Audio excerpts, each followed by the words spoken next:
Hello ក៏ដូចជាសួស្តីអ្នកនរគ្នាអញ្ចឹងនៅក្នុងវីដេអូនេះខ្ញុំនឹងមកចែករំលែកអ្នកនរគ្នាអំពីរបៀបចូលទៅយកpassword របស់ account Monton ឬក៏អ្នកនរគ្នាត្រូវការ login ចូលទៅក្នុងទូរស័ព្ទថ្មីហើយអ្នកនរគ្នាភ្លេច password អ្នកនរគ្នាអាចមើលវីដេអូនឹងបានហ្នឹងហើយ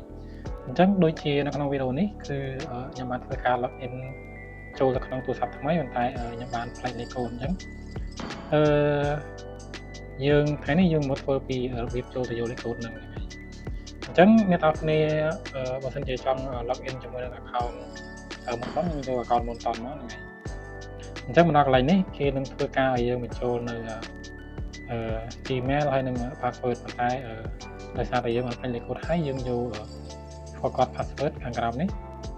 បន្តមកយើងបំពេញ Gmail ដែលយើងបានភ្ជាប់ជាមួយនឹង account game អញ្ចឹងបន្ទាប់ពីយើងបញ្ចូល Gmail ហើយយើងចុច confirm អញ្ចឹងមកដល់កន្លែងនេះយើងគ្រាន់តែរើសរូបតាមអ្វីដែលគេបានដាក់ឲ្យទៅហ្នឹងហើយយើងរើសត្រូវរូបគ្នាអញ្ចឹងនេះវាដាក់តាមនេះអញ្ចឹងដល់ពេលដែលឃើញសញ្ញាក្រេសបែបនេះយើងធ្វើការរងចាំតិចទៅគេនឹងផ្ញើ Gmail មកឲ្យយើងនេះនៅខាងលើនេះយើងចុចលើ Gmail ហ្នឹងតែម្ដងទៅហ្នឹងហើយអញ្ចឹងដល់ពេលដែលយើងចុចទៅគឺវា load មកកាន់បែបនេះហើយយើងឃើញវាថា change now កន្លែងពណ៌ក្រហមហ្នឹងយើងចុចចូលទៅតាមហ្នឹងទៅហ្នឹងហើយយើងចុចចូលលើវាអញ្ចឹងដល់កន្លែងនេះយើងអាចយកតាមជ្រោម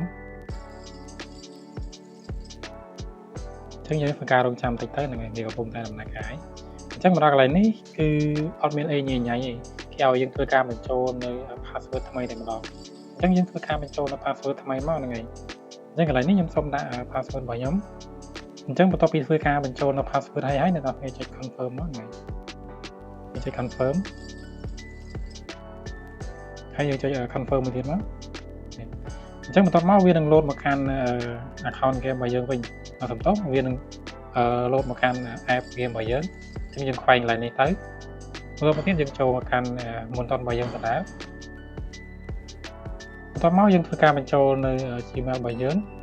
អញ្ចឹងខាងក្រោមនេះគឺយើងធ្វើការបញ្ចូលនៅ password ដែលយើងបានដូរមិញហ្នឹងគឺយើងយកមកដាក់ខាងក្រោមនេះមកហ្នឹងហើយអញ្ចឹងខ្ញុំសូមដាក់ password របស់ខ្ញុំអញ្ចឹងបន្ទាប់ពីយើងធ្វើការបញ្ចូល Gmail ក៏ដូចជា password ហើយយើងចុច login មកនេះ login តោះមកយើង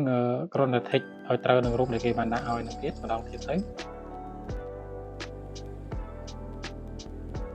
អញ្ចឹងយើងចុច OK តោះមកយើងចុច send code កន្លែងនេះដើម្បីឲ្យគេផ្ញើលេខកូដ verify ចូលមកកាន់ទូរស័ព្ទរបស់យើងអញ្ចឹងយើងធ្វើការរងចាំបន្តិចទៅ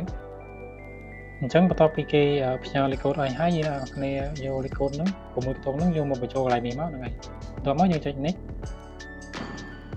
ហើយយើងចុច OK ម្ដងទៀតអញ្ចឹងកន្លែងនេះបានន័យថាយើងអាចចូលបានហើយយើងចុច OK ហើយវានឹង load ចេញមកក្រៅបន្ទាប់មកយើងចូលមកកាន់ game របស់យើងម្ដងទៀតអញ្ចឹងអ្នកនរគ្នាអាចរងចាំមើលបាន